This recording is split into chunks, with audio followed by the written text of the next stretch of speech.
Cantos ensomples, las 400 voces de la diversidad. Itatol insensontli, tatamantastolme, tatamantanemililme. Cacaspen yau yayu. Takashmatash tachuwin kakiwin. Las voces de las comunicadoras y comunicadores comunitarios y afrodescendientes.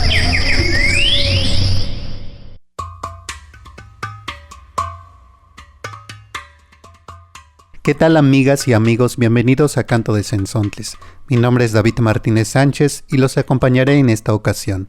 En esta temporada de Canto de Sensontles contaremos con la colaboración del proyecto de Periodismo de lo Posible, una iniciativa que cuenta historias desde los territorios, realizado por colectivos, organizaciones y comunicadoras y comunicadores. En estas historias se comparten los logros y caminos posibles para la protección de la vida y la naturaleza, como la historia de Marta, Carmen, Natalia y Norma, que a continuación vamos a escuchar. Ellas son de los Pedregales de Coyoacán, al sur de la Ciudad de México. La escasez de agua los llevó a organizarse y descubrieron varias irregularidades en la distribución de este vital líquido. ¿Qué tal si vamos a escuchar esta historia?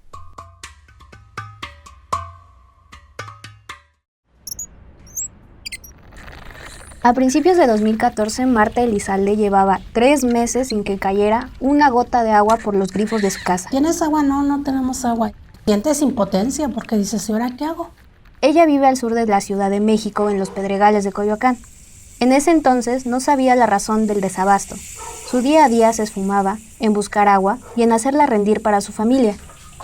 La verdad, yo recurría a una cubetita y yo le decía a mi hijo, hazte cazuelita. Y con una cubetita de agua yo lo bañaba.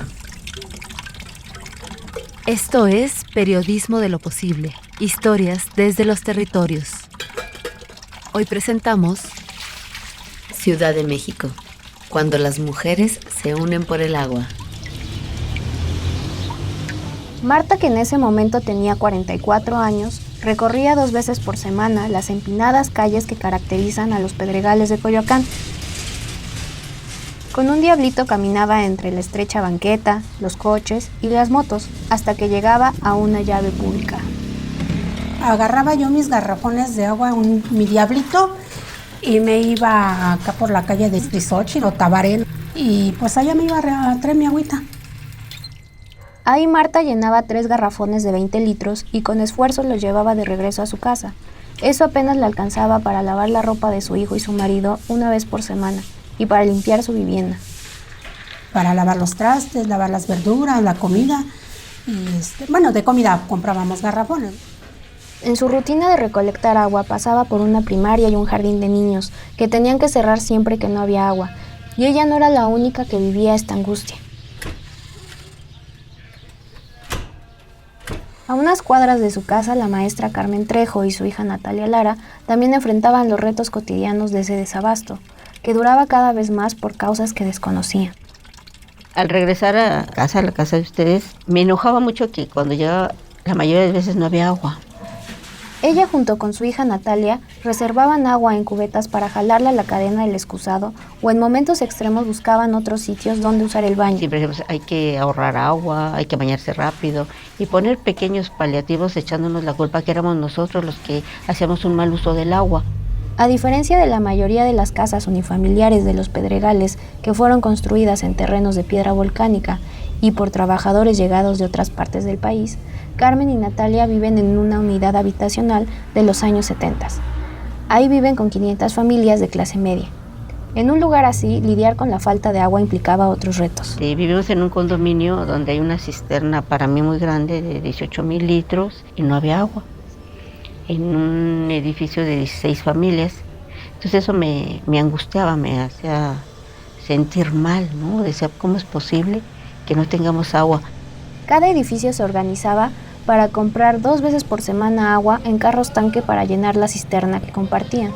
Natalia, que en ese momento estudiaba con una beca de la universidad, recuerda lo que significaba costear esas pipas. Te pesa mucho pagar 1,200 pesos una pipa, ¿no? Te cuesta mucho ir por el agua de garrafón o estar ahí a las 4 de la mañana esperando a llenar tu botecito de agua para poder bañarte o tener agua para el resto de la semana. Entonces, esa ansiedad carcome muchísimo. La incertidumbre sobre la escasez de agua angustiaba a Carmen, pues tenía que dar clases en una preparatoria privada con la ropa sucia y porque Natalia faltaba clases para esperar a la pipa. Ellas querían recuperar su tranquilidad y volver a hacer todas sus actividades diarias, como bañarse. Pero a mí eso me preocupaba, es que no puede ser, ¿no? Y empecé a investigar, no puede ser que tal cantidad de agua se acabe tan rápido. En su búsqueda de razones sobre el desabasto, en abril de 2014 Carmen y Natalia comenzaron a asistir a la plazuela de la Solidaridad. Una pequeña explanada debajo de un gran árbol que se volvería referente en la lucha que ellas liderarían. Y a mí me afecta no tener agua. Claro, a nosotros, a todos. Ahí conocieron a otras mujeres que organizaban asambleas para encontrar una solución al problema que compartían. Y ya que llegamos, había muchas personas indignadas, enojadas, sobre todo las señoras. Y mujeres, porque pues, somos las que estamos al frente de la casa. Hay que hacer la unión, hay que hacer la fuerza, porque la fuerza la tenemos nosotros como ciudadanos. Estas asambleas eran convocadas por Norma Piñón. Ella es una maestra que vive enfrente de la plazuela de la Solidaridad, que era el sitio más crítico del desabasto y donde se unen 3 de las 5 colonias de los Pedregales de Coyoacán. Y aquí era el punto, ¿no? Pero aquí eran como 5 calles a la redonda donde teníamos escasez de agua, entonces por eso escogimos este punto, porque también es un punto cerrado y porque pues aquí vivíamos los vecinos más afectados. Las asambleas convocadas por la maestra eran principalmente para presionar enviando escritos a las autoridades responsables del suministro de agua en la ciudad. SACMEX, que es el sistema de aguas de la Ciudad de México, y la alcaldía de Coyoacán. Las calles están, ya ves, y ahí sí hay agua, y hasta la cerraron. Y esa es parte de la discriminación que hablábamos, ¿no? O sea, ya no... Cuando se cumplieron 6 meses de esas reuniones y seguían sin respuestas, las vecinas estaban desesperadas. Tenían que hacer algo radical para que las autoridades las atendieran. No puedes vivir sin agua, no puedes estar. La mayoría de las familias pues tenían niños pequeños, había enfermos. Pues vamos a cerrar las calles. ¡Vecino, escucha! ¡Esta es tu lucha! En octubre de 2014 se manifestaron por primera vez. Cerraron la calle principal por la que se entraba al Centro Comercial Gran Sur, justo la calle que conecta a los Pedregales de Coyoacán con las avenidas principales de la Ciudad de México, Periférico y Calzada de Tlalpan. Ahí podrían crear el caos vial que necesitaban para llamar la atención de las autoridades. Y dijimos que íbamos a ir a cerrar Gran Sur hasta que nos dieran una solución de que queríamos el agua en nuestras casas, ¿no? Ponemos nuestros lacitos, nuestras mantas, nuestras cartulinas. Tomaron la calle entre pocas personas, no llegaban ni a 20, incluyendo a Marta, Norma, Carmen y Natalia. La mayoría eran amas de casa, eran las más interesadas en que regresara el agua y las que menos tiempo tenían para salir a protestar. Organizarte desde un día antes, o hacías la comida un día antes o dejabas todo listo para poder tener ese tiempo libre.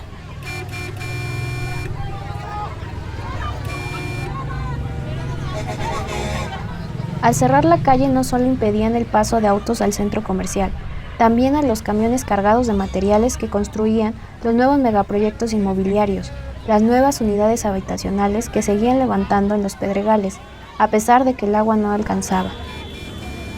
Firmes, enfrentaban juntas las groserías que les hacían por ser mujeres y protestar. Hay algunos carros que se te echaban encima y que nada más te decían, váyanse a su casa, huevonas, váyanse a hacer la comida, no estén aquí de... Sí, así, literal, nos trataban. Sin embargo, ellas mantuvieron el cierre vial. Bueno, en principio a lo mejor sí algún temor, pero ya después pues ya no, y bien organizadas nosotras pues nos dábamos fuerza.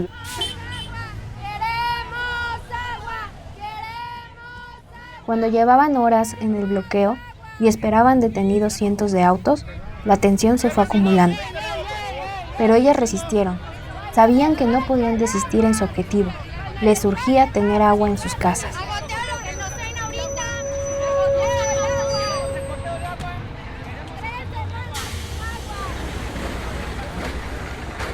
Y en eso llegaron 3 carros de granaderos. terrible, ¿no? A proteger al centro comercial, no la gente que estaba protestando por el agua, por un derecho. Y era muy indignante. Fue agotador y estresante bloquear la calle por más de 6 horas, pero lo consiguieron. Lograron llamar la atención del SACMEX y la alcaldía Coyoacán. Después ya llegaron las autoridades y empezaron a hacer que una mesa de trabajo. Y aquí estamos y aquí seguiremos hasta que nos atiendan, que resuelvan precisamente las demandas.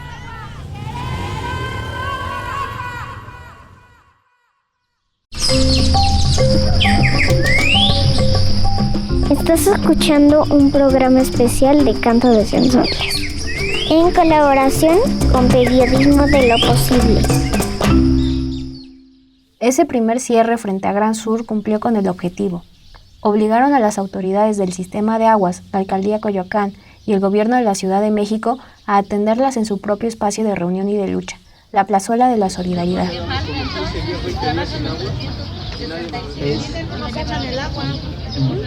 Era aquí en el centro de la plazuela, era de pie, no había bocina y bueno, pues ya hablan los ingenieros. Las reuniones se extendían por varias horas. Las vecinas siempre preguntaban sobre la causa del desabasto y estaban atentas a las explicaciones para ver qué información podía servirles, como cuando escucharon este dato revelador que les dio un ingeniero del SACMEX. Ya la distribución pues ya se la dejamos a la delegación, nosotros extraemos únicamente. Las mujeres de Pedregales de Coyoacán no se conformaban con las reuniones con los funcionarios. Norma y sus compañeras, desesperadas, seguían cerrando calles algunas tardes cuando terminaban sus labores del hogar o el trabajo. Yo creo que esa también era nuestra estrategia, ¿no? Amenazar con volver a cerrar y era como llegaban los ingenieros. Así forzaban a las autoridades responsables para solucionar la falta de agua. Pero en vez de hacer algo, los ingenieros acusaban a las vecinas de mentirosas y las trataban como si fueran ignorantes. Carmen y Natalia recuerdan muy bien cómo las denigraban. En las mesas de trabajo era muy ríspida la relación. Los ingenieros o los administrativos eran muy agresivos y hasta groseros, ¿no? Pero decíamos, hay que aguantar porque el que se enoja pierde. Y si nos enojamos, no lo logramos. Bueno, la primera fue una que nunca se me va a olvidar, que, es que ustedes no tienen agua porque tienen muchos hijos. Tras un año de ir cada semana a largas reuniones, llegaban a sus casas y seguían abriendo la llave sin encontrar una gota. Entonces dedujeron que las mesas de trabajo eran parte de una estrategia del gobierno de la Ciudad de México para mantenerlas ocupadas y evitar que se siguieran manifestando. No teníamos agua, cerrábamos la calle, hacíamos una mesa de trabajo, nos daban a tole con el dedo, regresábamos, no tenemos agua y volvíamos a cerrar la calle. Y en una ocasión yo creo que ya eran tantas cierres de calle que pues un ingeniero dijo, bueno, pues vamos a llevarlas a los pozos para que vean que sí hay agua y están locas. Ese ingeniero no sabía lo que esa invitación iba a generar. A mediados de 2015, Marta, Carmen, Norma, Natalia y otras vecinas se reunían 2 o 3 veces por semana en la plazuela, hasta donde pasaban por ellas los ingenieros del SACMEX. En cuanto los veían, se trepaban a las camionetas. Bajo el rayo del sol, recorrían las 5 colonias que conforman los Pedregales de Coyoacán. Y entonces yo traía al niño, pues sí me lo traía, lo trepaba a la camioneta también. En poco más de un año, visitaron por lo menos 23 pozos de agua que debían abastecer a las más de 150,000 personas que viven en los Pedregales. Al principio no se iban a hacer los pozos que estaban alrededor de la plazuela, pero los ingenieros dijeron, no, vamos a ir a otros, ¿no? Para que ustedes vean cuál es la dinámica. En los pozos más antiguos están bardeados, hay una barda, tú no los puedes ver, solo ves una puerta azul. Ahora los nuevos pozos, los puedes ver, tienen barras. Entrábamos, nos enseñaban cómo era un pozo. Entonces es un tubo que va desde la profundidad, sube, da vuelta y hay unas llaves que son las llaves que van manejando el paso del agua. Es el garrote en el hoyito y ya jalas. Ya cuando jalas está la llave, ya la vas moviendo. Sí alcanzas a escuchar, o sea, todo. De hecho está frío, sí se siente que está el agua corriendo. Ese tubo es el que se conecta a las tuberías subterráneas, que aunque no los vemos, son las que distribuyen el agua a las casas.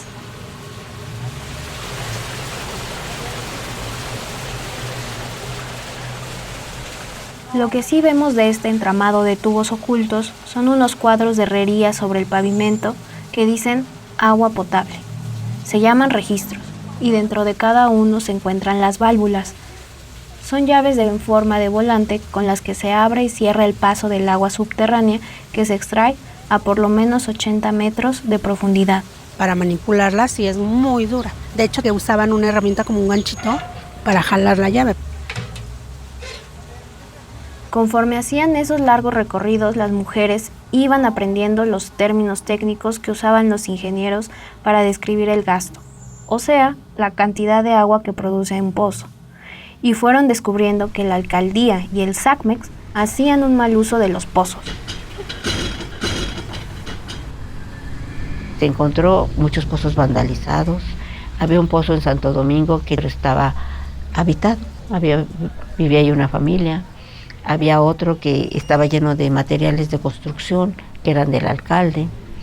Así se volvieron expertas en el funcionamiento de los pozos y más astutas para entender por qué faltaba agua en sus casas, que estaban rodeadas por avenidas repletas de nuevas construcciones de centros comerciales y megaproyectos inmobiliarios.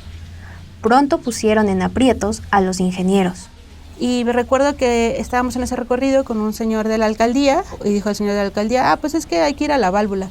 Y movió la válvula y después de la noche Marta dijo, ya me cayó el agua. Entonces me acuerdo que ahí fue donde dije, pues son las válvulas. Natalia descubrió que las válvulas eran las que permitían que el agua llegara a las casas y que esas válvulas no funcionaban solas. ¿Quiénes movían las válvulas? ¿Hacia dónde mandaban el chorro? ¿Por qué decidían dejar sus casas sin agua?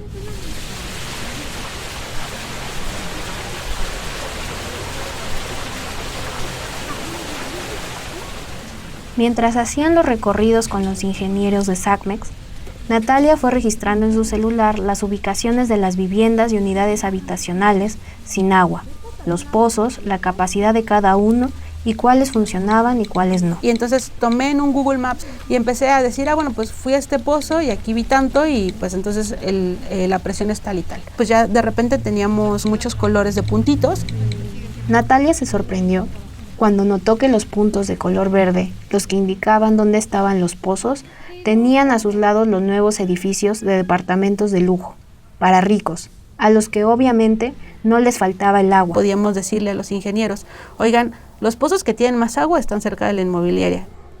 Estas megatorres utilizaban alrededor de 1 millón de litros diarios de los pozos de los Pedregales de Coyoacán para abastecer a 6,000 nuevos habitantes, mientras que el mapa estaba lleno de puntos azules que representaban las casas sin agua de las personas que habitaban mucho antes en la colonia. El agua no llega porque pues se queda abajo en donde están los megaproyectos.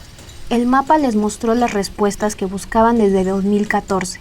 No había agua porque se la quedaban los edificios de departamentos de lujo, pero también descubrieron que la alcaldía manipulaba la distribución del chorro para que llegara a lugares específicos. Pero ahí demostramos que había agua y nos estaban quitando el agua y que se cerraban las válvulas arbitrariamente. Para finales de marzo de 2017, un año previo a las elecciones, era muy evidente que la alcaldía solo dotaba de agua ciertas zonas.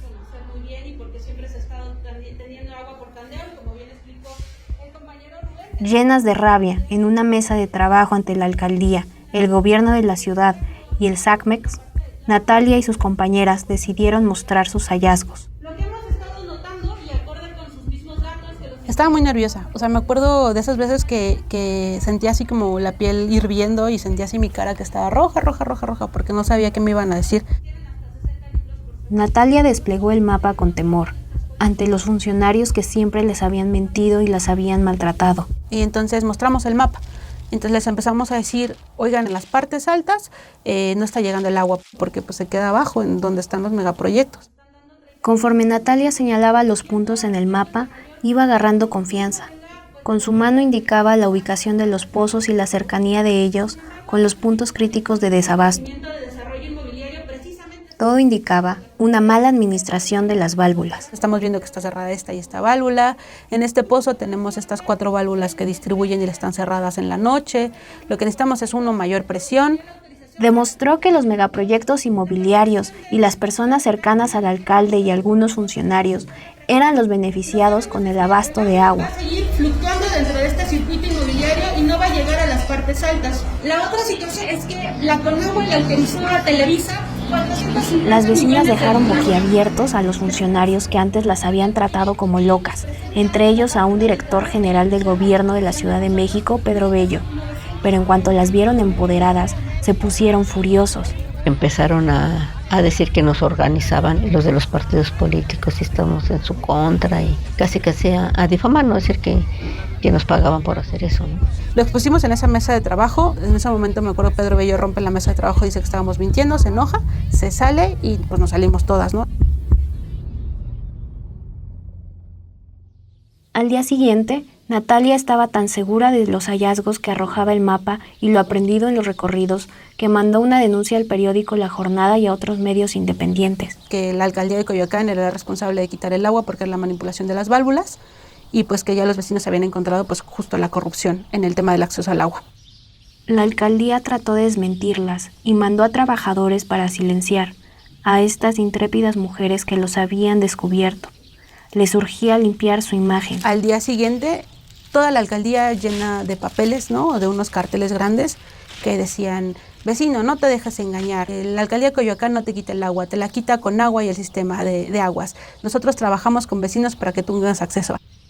Este caso resonó tanto en la ciudad porque por primera vez un grupo de vecinas probaba que la falta de agua era porque la alcaldía manipulaba las válvulas y beneficiaba tanto proyectos inmobiliarios como funcionarios que prometían agua a cambio de votos. El jefe de gobierno de la Ciudad de México, Miguel Ángel Mancera, dijo que han detectado en varios puntos que alguien, no precisó quién, está cerrando válvulas y agregó que lo están haciendo para dañar la gobernabilidad de la ciudad. Fue una declaración de Mancera diciendo que entonces las válvulas ya no las iba a controlar las alcaldías, las iban a controlar desde el sistema de agua central para que no pasara precisamente esa discriminación política. No solo fue el entonces jefe de gobierno el que emitió una declaración, también el titular del sistema de aguas de la Ciudad de México de ese entonces, Ramón Aguirre. Él confirmó en una conferencia de prensa los hallazgos que habían hecho las mujeres en sus recorridos. Los trabajadores han encontrado una frecuente manipulación de válvulas. Llegamos a tener el problema de la falta de agua en alguna zona. No encontramos una razón lógica para que esta situación se presente, porque los pozos están operando, porque el agua de los tanques está llegando, pero al empezar a hacer la revisión y buscar la razón de este tipo de problemas, encontramos que hay una válvula cerrada. En ese momento pues dijimos, bueno, es una solución parcial, no habíamos medido la magnitud de la acción, ¿no? Una semana después de haber presentado el mapa ante las autoridades, el Sistema de Aguas de la Ciudad de México llamó a Carmen para informarle que iban a darles un tandeo regularizado. Es decir, que no iban a tener agua en sus domicilios todos los días, pero sí 3 veces por semana. ¿Qué le cantamos a la bandera?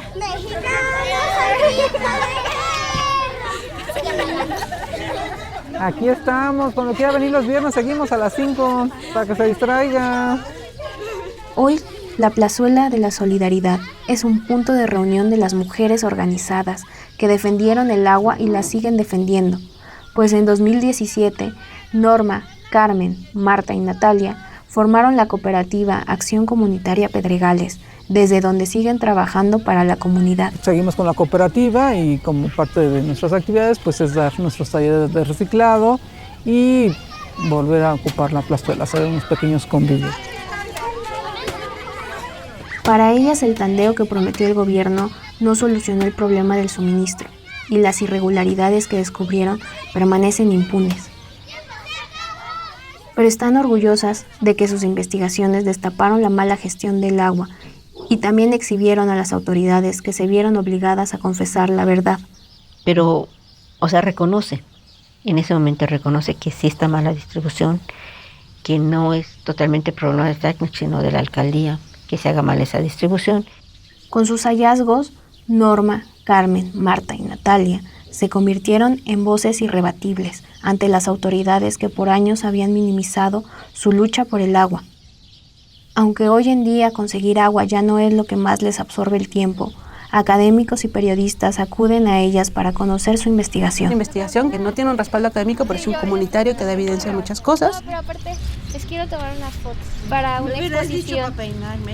La Plazuela de la Solidaridad, ese punto azul en el mapa que hizo Natalia, es un testimonio vivo de la lucha por el agua, de la organización popular y del tejido de sentires y pensares de mujeres que protegieron a su hogar y a su comunidad.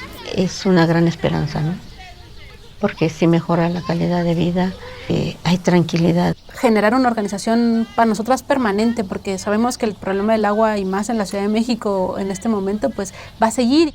Yo pienso que no hubiese habido esta organización, pues nunca nos hubiéramos enterado, ¿no? ¿Qué pasaba? Y una forma de desahogarte tantito de tu hogar, de tus problemas en tu casa y liberarte tantito, sentirme un poquito librecito. Pues yo creo que ya nos vamos, porque si nos llueve vamos bien despacito nosotros. Bueno, gracias. Nos vemos.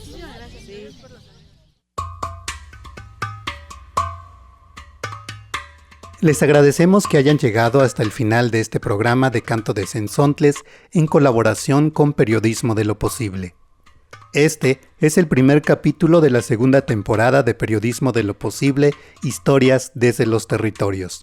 Si quieren escuchar el programa completo, visiten la página www.periodismodeloposible.com.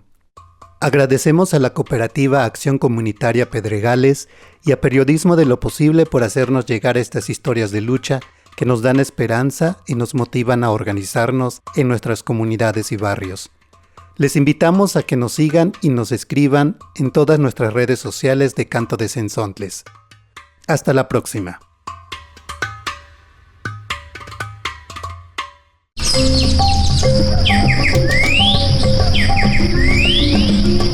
Canto de Zenzontles, las 400 voces de la diversidad. Itatol Incenzontli, tatamantastolme, tatamantanemililme. Makasanan katiyetni shakakiwin. Kanashka penlo. El territorio sonoro de nuestras comunidades.